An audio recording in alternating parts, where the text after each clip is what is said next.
What's up, Composition One class? Hope you guys are doing well so far this summer. I know that class is happening quick. You've got 2 more weeks, really less than 2 weeks. The class ends on June 27th. So we need to make sure that we are getting the work done in a timely manner. All right. So wanted to touch base with you tonight about several things. Number one, just wanted to make sure that I'm clear about what an essay is. I know that I haven't been giving, usually if you attend this class in person, there's a lecture twice a week going over these things in depth. So you miss a lot of that during the summer course. So just so we're clear, when I say the word essay, I mean a piece of writing that has essentially, 5 paragraphs. Okay. It has an introduction that introduces the topic. Inside the introduction is a thesis statement, which is a 1 sentence, sometimes 2 sentence statement that very clearly tells the audience what you're going to be writing about. You have at least 3 body paragraphs after the introduction. These body paragraphs expand on what your thesis was. All right. And they unpack what that thesis was. And the last thing you have is a conclusion. All right. Each one of these things is a paragraph. A paragraph is about 7 to 10 lines of text, not sentences, 7 to 10 lines of text. The goal of an essay is to, inform, to argue, to break down. But the main goal is what you're trying to do is express something clearly in an organized way. Okay, that's why an essay is set up the way it is set up. And if you think about it, an essay operates a lot like a conversation you might have with a friend. When you reconnect with a friend after a long weekend away, and you guys begin talking and you want to talk about a specific thing and tell a story, you'll usually introduce the story. You'll expand on the story in 3 or 4 different parts, and then you'll conclude the story. So, in that way, an essay operates a lot like a conversation. All right. With each new paragraph, when you begin it, it's going to be indented. That means you're going to press indent 0.5 inches over. All right. That signifies to the audience, hey, this is a new thought that's going to begin.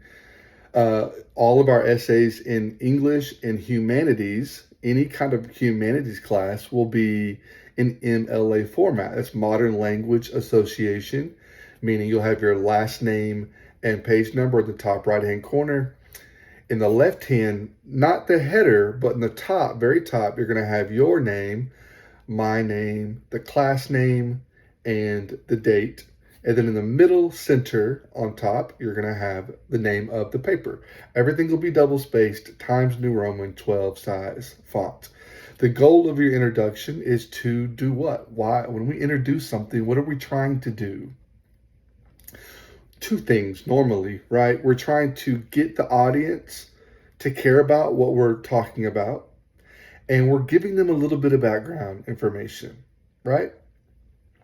And then in the body paragraphs, we're expanding on what little bit of information we gave them in the introduction. And then in the conclusion, we want to leave the audience with something. So what can we leave the audience with that is memorable? In every essay, what you're attempting to do is to express your ideas clearly. That's the main goal, is to communicate in such a way that people hear you and understand you. Right? You have good ideas, you value your ideas, so you have to get yourself thinking along the lines of, okay, if my ideas are good, then how can I do justice to them in the written word? I want to communicate them in a certain way with a certain clarity so that when my audience hears them, they will care. All right, so remember, you've got at least 5 paragraphs in an essay. You can have an infinite number of body paragraphs, okay? But you're going to have an introduction that works to get the audience excited and to give them a background information about what you're going to talk about. The body paragraphs expand on and actually deliver the information in a clear, concise, organized way. There's at least three of those. And then the conclusion, we're trying to leave the audience with something. What are one or two big main ideas that the audience forgot everything else? We want them to remember these things. All right. So that's the basic premise of an essay. And you'll be doing that. You should have done that in the summary essay and the classification and division essay and an argumentation essay. You'll be doing the same thing. You might have more body paragraphs. All right. So I'm going to leave you with a PowerPoint on how to write an argumentative essay. But before I let you go, I kind of wanted to give you some background information on what this argumentative essay is going to look like. All right. The first thing is you're going to be presented with some topics. An argumentative essay has to be over a topic that is debatable. Okay. And so an argument is very similar to the rest of the papers we've been writing, but there's a few extra things going on here. All right. Your thesis statement is your claim you're making. All right.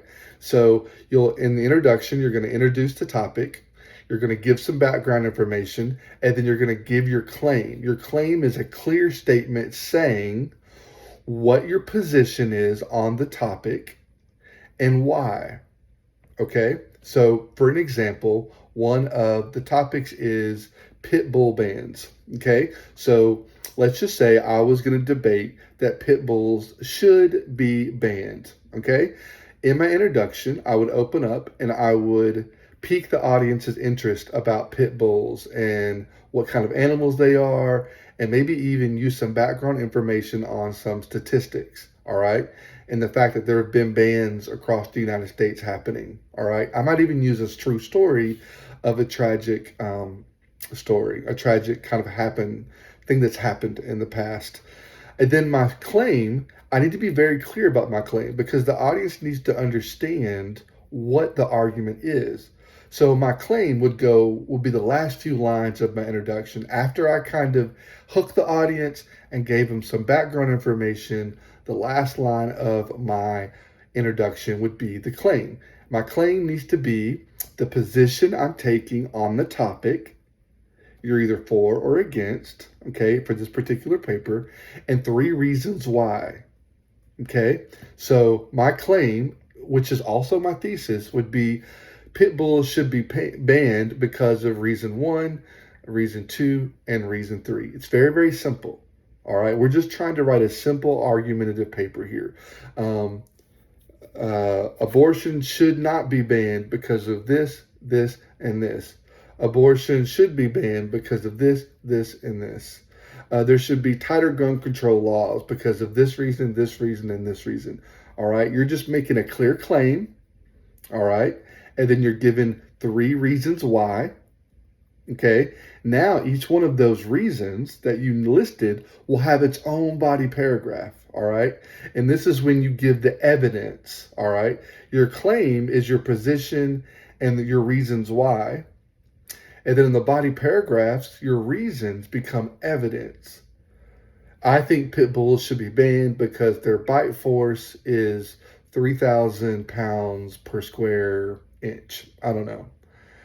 And then I would give background information. I would give more information on that specific piece of reasoning.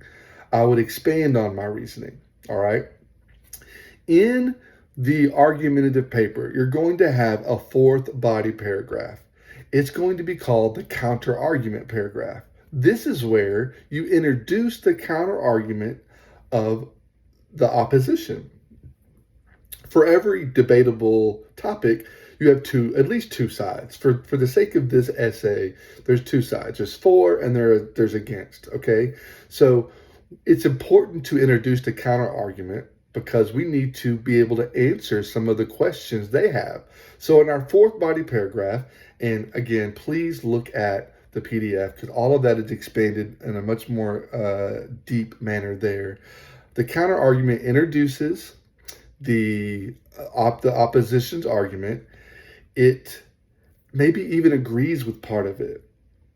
The counter argument is that pit bulls shouldn't be banned because they make for wonderfully loyal pets. And that is so true. Pit bulls can be such wonderful, great pets, but the but is called the refutation. Now, you may say, Professor, why would you agree? Doesn't that weaken your argument? No, it actually does the opposite. Think about you when you're arguing with somebody. What happens when they agree with one of your points? You lower your guard, right? You become less frustrated and less angry. The whole goal of an argument isn't to make somebody feel small. An argument isn't about anger or frustration. That word has been hijacked by modern day toxic relationships, right?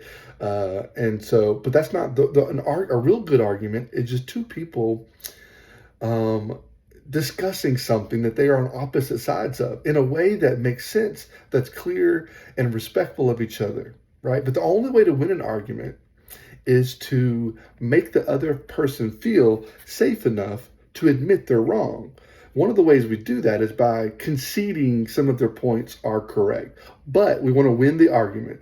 So we do what's called a refutation. We refute, a rebuttal, okay, where we might say, while pit bulls make for wonderfully loyal pets and that 98% of them are docile, kind dogs, that 2% is enough to put a ban on pit bulls, right? So I'm agreeing they make great pets, but I'm refuting that that's enough. I'm saying 98% of pit bulls being docile and kind isn't a high enough percent. That 2% makes it to where we should be banning pit bulls. And to be clear, I'm pulling all of these percentages and numbers out of thin air. I don't actually believe pit bulls should be banned. I don't know that much about this specific topic, not enough to make an argument about it, just using it as an example. All right. So you'll have the first three body paragraphs, which expand on your reasons in your claim. Remember, my claim is pit bulls should be banned for reason 1, reason 2, and reason 3. Body paragraph 1, I'm expanding on reason 1. I'm giving more information. I'm giving statistics. I'm trying to take my reason and turn it into a fact. Reason 2 in my claim, body paragraph 2. Reason 3 in my claim, body paragraph 3. Once I go through those, I'll introduce the counter argument, which is going to require me to look online and figure out what the counter argument is and what their reasons are for that counter argument. I'll concede that a few of them are good, but I'll rebuttal them and drive home my point. In the conclusion, I'll leave the audience with something. Tell a story. A story is always powerful. Save a statistic for the last paragraph. We want to give the audience something to walk away from the argument with, they remember. Okay, that's so important. And the reason I don't want to give you some formula for a conclusion is because formulas don't ever work. What works for you might not work for me. What works for me might not work for you. All right, but remember this. Your goal in any communication, written or oral or not, is to be understood, is to express something clearly. It's that the audience would understand and take to heart what you're saying. That your words, written or spoken, would have an impact. So if you're concluding an essay, so often we just hurry through it. We do a disservice to our communication by rushing through a conclusion. But nobody likes a rushed conclusion. It's like a great movie that you watch that then the end happens and the movie's over and it feels kind of flat, right? Or a television series that you've gotten really into and the end just kind of, what happens to the whole story when the end is weak? Well, the whole story becomes weak. The same principle applies to an essay, especially an argumentative essay. You put work into building your argument with kindness, with care, with respect. When you get to the conclusion, think about a way that you can really leave the audience with a powerful impression. And I'll tell you, one of the easy ways to do this for me, this isn't a formula, but I think of what's the moral of the story? Kind of like those old children's books we used to read, or that our parents or grandparents or would read to us. There was always like a moral of the story, right?